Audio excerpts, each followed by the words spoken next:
Јас на Zoom врска го имам професор доктор Абдулменав Беџети, академик се разбира, многу почитуван соговорник за различни теми во македонските медиуми, најчесто кога е економијата во прашање. Меѓутоа го замолив професор Беџети, ректорот на Штуловиот популарен универзитет на Универзитетот на Југоисточна Европа, денеска да поразговараме за една тема која што мислам дека не со право не е во фокусот на интересот на јавноста. Професор Беџети, добро утро. Професор Беџети, дали се слушаме некако како да се замрзна зумовската врска? Добро утро, благодарам Сашо на поканата. Така е, благодарам и за тоа што бевте љубезен да се отповикате на поканата. Бидејќи денеска сакам да поразговарам со вас за она што ќе се случува утре. Јас ве слушам одлично, благодарам. Она што ќе се случува утре е редовна седница на Интеруниверзитетската конференција во Република Северна Македонија. Тоа е една организација која ќе ги обединува сите универзитети и нивни представници во заедничка организација. Таа конференција е важна бидејќи според различни законски одредби во Македонија Интеруниверзитетската конференција не само што учествува во креирањето на високообразовниот живот во Македонија, туку делегира своји разни членови по разни, би рекол, критични тела кои што решаваат за политиките во разни области, меѓу другото и медиумите и така натаму, но најмногу се разбира за образованието. Професор Беџети, академик Беџети, утре ќе се одржи седницата на Интеруниверзитетската конференција. На неа учествуваат сите ректори на 17 универзитети во Македонија, учествуваат представници студентски од сите 17 универзитети. По службена должност учествува и министерката, односно министерот за образование. Тоа ќе биде голем собир. Темата на дневниот ред е се бира нова управа, бидејќи истече мандатот кој што е 2 годишен на председателот. Никола Јанкуловски е председател на конференцијата, ректорот на Скопскиот универзитет Кирил и Методи. Па да ве прашам, прво, не видовме кандидатури за нов председател на конференцијата. Очекувате дека на лице место ќе се случат кандидатурите? Каков е планот?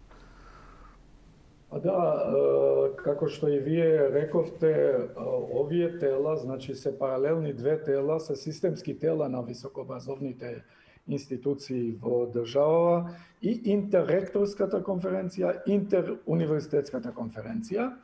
Имено двете тела си работаат паралелно, една покрај друга, со одредени надлежности, тоа со многу важни надлежности дефинирани уште во 2018 година со новиот закон за високо образование.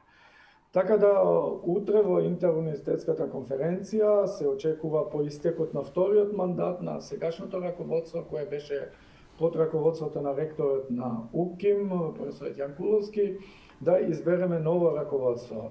Многу е важна таа средба, не само заради тоа, туку и поради причините што ние се наоѓаме во еден, да речем, предизвикувачки момент, постпандемиски момент, во којато треба да разгледуваме многу ситуации, многу состојби, така да и новото раководство ќе се справи со предизвиците на времето што ни носи покрај другите тековни проблеми што ни се наталожени во високо образование, се разбира и проблемите во врска со тоа што пандемијата ги донесе, со предизвиците, односно и со можностите што ги дава таа, во однос на стекнатите некои културни или, да речам, веќе наметнати практики во типот на онлайн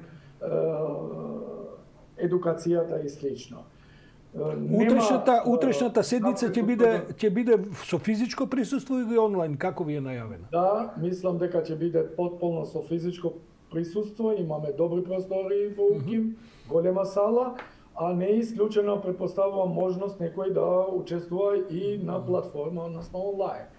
Имено не е утврдено од напред нечија кандидатура, но ние имаме некоја добра практика, да речем, од минатото по систем на некоја ротација, обично одаат, раководците ги преземат универзитетите, по речам, по условно кажано во години возрастни универзитети, така да и покрај тоа што не е истакната кандидатура, сметам дека или Универзитетот Климент Охридски ќе го презема веројатно раководството на интеруниверзитетската. Имено и председателот, односно преседавачот, и нема некоја посебна, да речам, улога во тој дел, освен да инициира, организира расправи, што е многу важно, да имате динамичен и активно председателство во тој дел, поготово во услови кога има големи предизвици, како што и беше предизвикот на COVID. Во овој период можам да кажам, ја лично не сум задоволен со динамиката. Тоа сакав да ве прашам, бидејќи тоа е меритумот на состанокот. Го гледам дневниот ред. Дневниот ред е формален, имате 3-4-5 точки кои што предпоставува избори, именување и така. Под точка 6 е разно. Ќе најдете ли интерес или време, дури бидејќи ова е сепак кремот на универзитетското образование собран на едно место, да поразговарате и за суштински теми за кои и вие самиот велите се критични во ова време на високото образование во светот, па и кај нас? Токму така, Саше, како и вие подвлековте, откако ќе ги завршиме првите формални, да речам, точки, веројатно точката разно, што не би требало таа да биде, тоа треба да биде посебна, и тоа ќе биде една од најавите за да веднаш да се организира што е можно поскоро тематска расправа во однос Куо Вадис високо образование во Република Македонија. Така да има многу актуелни теми, актуелни предизвици за кои што треба да се разговараат.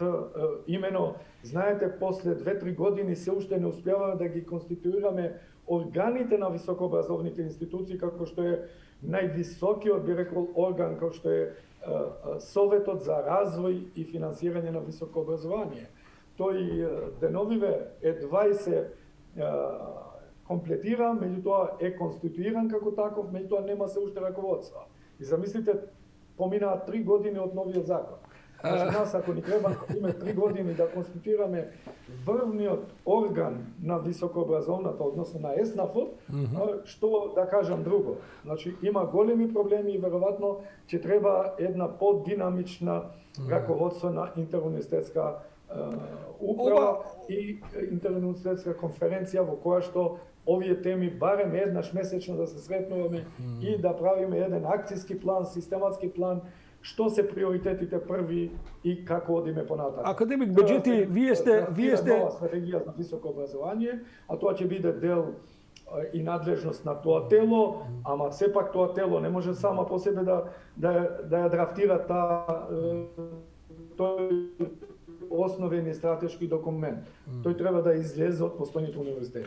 Академик Беџети, вие сте еден од најартикулираните не само универзитетски професори, ректори, академики и така натаму. Јас ве слушам одлично, не знам вие дали ме слушате. Вие сте значи еден од најартикулираните во јавноста и како интелектуалец сте прилично ангажиран, секогаш критички, аналитички расположен и така натаму, но во Македонија владее една општа атмосфера дека државата е таа која треба за се да се грижи, меѓу другото и за високото образование. Се пропуштаат шансите на едно вакво значајно тело како што е интеруниверзитетската конференција, да тие, знаете како, разговараме за реформи во судството, судиите најмалку ги имало. Секогаш е министерот за правда тој кој е критикуван, кој да е, што направи државата. Оваа конференција треба да биде практично над министерството кога е високото образование во прашање. Таму е министерот само член по функција. Не ги чувствувате дека како да пропуштаме шанса за еден вистински граѓански живот, за една граѓанска дебата на највисоко ниво како што е вашата конференција, да разговараме за овие теми? Апсолутно вие сте во право. И навистина состојбите за жалење се токму така. Состојбите во високо образование и не само во високо образование, целосно во образование. Меѓутоа, знаете, кулминантниот дел е делот на високо образование кај што ние ги осеќаме после сите последици од, да речам, недобра функционалност на овој систем. И генерално ние сме тие што на некој начин лиферуваме до пазарот на трудот последните кадрови. Па дури пазарот на трудот сега не негира, на некој начин е незадоволен со нас. Тоа што ние нудиме, тие не бараат, тие бараат нешто друго. Така да таа асиметрија што се појавува во делот на понуда и побарувачка на пазар на трудот е сигнал за нас. А ние во високо образование као да сме доста комотни, се однесуваме ептен комотно во тој дел. Никако да прифаќаме да влегуваме во длабоки реформи. Мисливме дека со влегување во реформите со новиот закон 2018 година навистина ќе направиме суштински промени. Ние можам да кажем во некои аспекти одидовме на назад. И знаете дека ја исто сум бил голем критичар на овие трендови уште во минатото, кога излеговме по улици, протестиравме за таа академска слобода, ама не мислевме на оваа академска слобода во типот на буквално неодговорност, пашалук, комоција. Знаете, академската слобода почнува тамо каде што завршува одговорноста и отчетноста. Јас тоа го гледам како една равенка, кој што значи одговорност плюс отчетност. Еве тоа сакам да ве прашам наредно. Вие раководите со еден од најугледните и поголемите, а секако најугледниот приватен универзитет во Македонија, секогаш веќе со една многу солидна историја за себе и така натаму. Интеруниверзитетската конференција е главниот двигател и на онаа комисија за акредитација на високообразовни програми и така натаму. Вие мислам дека и утре ќе бирате нови членови таму. Се сепак, ако не се лажем, во тоа тело барем 6 од учесниците се представници на универзитетот. Професор Беџети, 17 универзитети во Македонија. Како ви се чини таа бројка? Соодветствува ли тоа потоа со некаков квантум на квалитет или квантумот не дава квалитет секогаш во оваа област кај нас? Па, нажалост, така е. Секој пат кога е квантумот толку изразен, тогаш тоа оди на решување на квалитет, поготово кога нема систем на изграден систем на квалитет од напред. Така да, генерално мислам, не е до бројка на универзитети.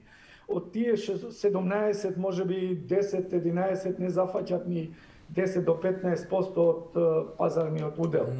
Тој маркет, да, и тоа е важно, така е.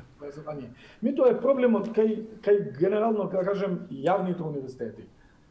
Тие што го сочинуваат некаде 80% од уделот во пазарот. Во нивниот дел, во делот на начинот како ги изградуваат системите на квалитет, едноставно дали се задржуваат критериумите, секоја чест на одредени факултети, одделни на најголемиот универзитет. Јас имам голем респект од УКИМ, сум нивен алумни, меѓутоа одредени факултети веќе потврлиле епите многу. Така да, пак велам секоја чест, нели, на финки, на машински, на другите технички факултети, медицинскиот и така натаму, меѓутоа не и на социоекономските факултети. Така да и филолошките и така натаму. Така да мислам дека потврлуваат стандардите на високообразовните квалитетни институции. И тука ние како универзитет на Југоисточна Европа се соочуваме, бидејќи имаат една изрека албанците, кога паѓа пазарот, нели? Да. Тој паѓа лошо за сите. Така да, ако паѓаат стандардите, едноставно вие не конкурирате, тогаш испаѓа као да не трчате во една трка, као условно кажано метафорички, конј трча со мазги. И едноставно конјот ќе биде прв, ама по известно време тој ќе се опушта на таа динамика и интензитет како сите мазги. Така да во оваа трка, да кажем, ние на некој начин потврлуваме сите заедно, ние не успеваме да правиме никакви реформи. Вие добро подвлековте. Ние имаме динамична министерка за образование и наука. Ептен сака динамика. Ептен наметнува промени. Ептен е со голема енергија за промени. Ама општеството е некако, како кажем, сите зборуваат за реформи, ама ако може они да не се реформираат, некој друг да биде реформираат. Оти прилично има институции и поединци кои што уживаат во овој статус на нереформирано образование. Тоа е проблем. Очекувате ли утре да покренете расправа за тоа или барем да ја нотирате потребата за да потоа новиот состав да иде? Реформите барат не само знаење, определено. Да. Професор Беџети, ќе се покрене ли утре ова на, може би вие, барем да се направи еден дневен ред за наредните седмици, да навистина тая конференција интеруниверзитетска стане еден фактор во кој што каде ќе се дискутираат овие исклучително важни обштествени теми?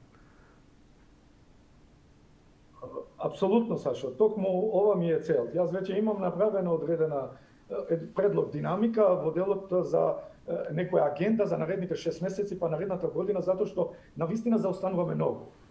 Јас ги следам трендовите на високо образование и така сме поврзани преку овие наши членови на бордот кои што се меѓународни универзитети, доаѓаат професори од тамо и не потрануваат дневно со трендови и тенденции кај се соочуваат тие.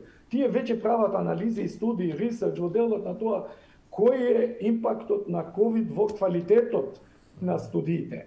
Значи, веќе влегуваат во анализа на последиците на тоа, а ние не сме ги отвориле ни овие прашања да ги концепцијски разговараме се уште. Така да токму тоа ми е една од идеите да отвориме агенда, перспектива за наредните 6 месеци, една година и новото раководство што ќе биде избрано, да биде избрано на некој начин од напред со одредена приоритети за кои што треба често да расправаме. И јас се надевам дека тоа ќе се случи.